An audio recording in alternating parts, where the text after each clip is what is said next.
ሁላችሁም የምትማሩበትን አንድ ጥያቄን እነዚህን ሁለት ልጆች ጠይቃቸዋለሁ። ያደሺ የህይወትሽ ዋናው ጉዳይ ምንድነው? ልጆቼ እና ባሌ።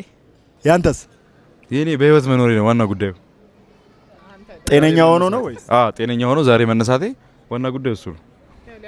ስለዚህ ሁላችሁም ከሱና ከሷ ትክክለኛው መልስ የማን እንደሆነ ኮመንት ላይ ግምታችሁን አስቀምጡ። ኖህ ሪል ስቴት ግን ዋናው ጉዳይ ያልተገነባን አንሸጥም እያለ ይገኛል። በዛሬው ዕለትም ኖህ ሪል ስቴት ያስገነባቸውን ከ1300 በላይ ቤቶችንም ለባለቤቶቹ አስረክቧል። ኖህ አስኳል ፕሮጀክት በእንቁላል ፋብሪካ 48000 ካሬ የመኪና ማቆሚያ ያለው ሲሆን ከ650 በላይ የመኖሪያ ቤቶችና የንግድ ሱቆችን አስረክቧል።